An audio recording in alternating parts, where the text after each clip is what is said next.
And now here is one point that I wish to stress on for a few moments. That is concerning believers hooking themselves up with unbelievers. That's right. It doesn't work.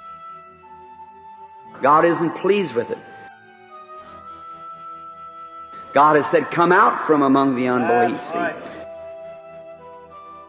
You can't associate night and day together. Neither can you associate belief and unbelief together. And when you find unbelief, it's accompanied by hatred. If you find faith, it's accompanied by love. For love creates faith.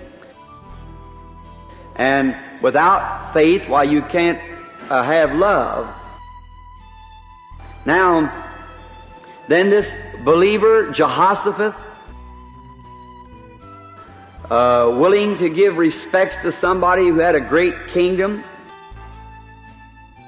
and probably the prestige that this young king had in his day, he, before considering God or asking God whether he should do it or not, he united his forces to go make war with the enemy, and not realizing that he was hooking himself up with the same, with his bad enemy, or worse than what the Moabites would be. I think we've done the same thing during this last world's war. Wish we had time tonight to dwell on it, but we haven't. That is, when we hooked ourselves up with Russia and made an alliance with Russia. And how can two walk together except they be agreed? See, and we refused the cross and we got a double cross for it. And now the very material that we sent to them, it looks like fixing to blow it back at us. Well, that's the way the world goes. But one day, there'll be the King of Righteousness will come, and there'll be no more war. There'll be no more sorrow. It'll all be over. Until that stone that Daniel saw hewed out of the mountains come, the kingdoms of the world are still controlled by Satan. Now, during this time, this fine man, because he had looked over and seen a bright side there, before considering God, he joined himself with this unbeliever. Anyhow, they united their forces together. And watch, when a believer gets out of contact with his Maker, they fixed up their compass for 7 days and went out into the wilderness, taking the king of Edom with them, to meet this great company of the Moabites out there. Now, they went off in such a hurry without even considering God.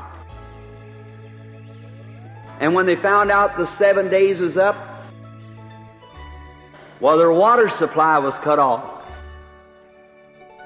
They didn't have any water to drink. And there they was out there with their cattle and with their animals, and their water supply was cut off.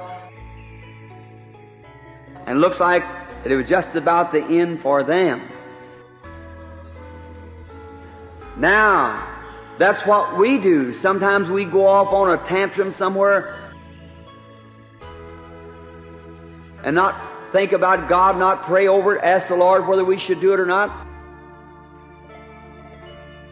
And we find out that our supply of blessings is cut off. And we wonder sometimes, well, wonder why I can't have no more blessings. If you don't watch, you let down in your prayer life. You say, well, I'm a Christian. Well, that's more sign you should pray more than ever. Read the Bible every day. Pray every day.